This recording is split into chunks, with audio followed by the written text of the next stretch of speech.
Jody, Redhage, and I sing and play cello and write music. And to my left is Leela Sear, and she sings and plays trumpet. And Sarah Caswell is here to my right, and she plays violin and mandolin. And Lila Bialy sings and plays piano. And the music that we're all doing tonight is called The Spirit of the Garden, and it's a song cycle that I wrote celebrating the sublimity of gardens. And the whole genesis of this was a really special experience that I had about 2 years ago on an afternoon at the Brooklyn Botanic Garden. When I lived in Brooklyn, the Brooklyn Botanic Garden was definitely my version of a church, my kind of sacred space that I went for contemplation and reflection. And there was a certain rock by the waterfall at the top of the Japanese tea garden. And I was sitting there one afternoon and was overwhelmed with a sensation that felt like it went beyond my five senses, where I kind of could look out at all the plants and see that everything was connected, but it wasn't really a visual sensation. It was something other. And I kind of sat there in awe and bliss for a little bit. And the really amazing part was when I left the garden and I was walking on the sidewalk to go back to the subway. I was overwhelmed with a sense of compassion for everybody that I passed on the sidewalk. And this was a really special experience to have, particularly because I was going through a period of time where I was really dark on New York City. I was feeling frenetic all the time, and really like the New York beatdown had happened to me, and I kind of wanted to flee. I wanted to fly away. And then I had this experience in the heart of Brooklyn in the Botanic Garden, and it was a wonderful readjustment for my perspective.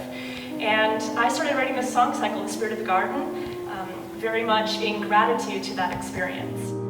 Crying out in streaks of red, everything we are is held in the gift of being alive. Everything we will ever be is returning to soil and sea.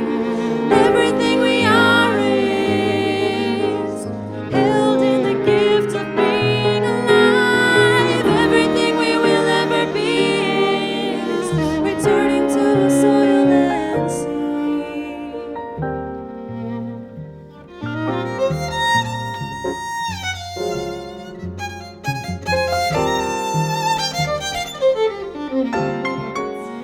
So tonight we're going to play 11 full tunes for you, and all of the lyrics are poems that celebrate the nexus of spirituality and nature, and most of them are by living American poets that I've worked with. They're from all over the country, from Vermont and California and Wyoming, and all of these poets very much feel their inspiration from nature as well.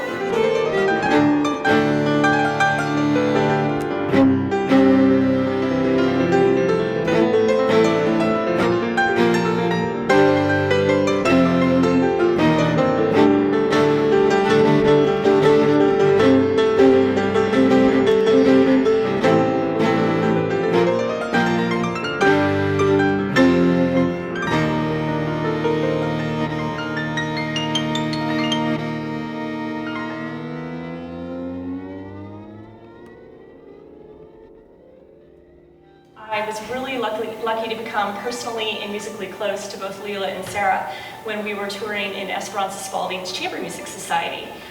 We went around to 5 continents over a year and a half together, and I was so lucky to really get these ladies' sounds deep in my psyche and deep in my ear. And very much knew that I wanted to integrate their musical personalities, their improvisational capabilities, their timbres and sound qualities into this Spirit of the Garden song cycle, into these compositions. And I was on the hunt for a good chordal player to join us. And Lila Bialy had been on tour with a host of people, Chris Bodie and Paula Cole and Sting. And luckily she was back in town after having had her first baby. And she was around and available and willing, and we were so lucky to have found each other. I would say from our first rehearsal, it was some really wonderful, energetic synergy. I feel super blessed. They are completely my muses.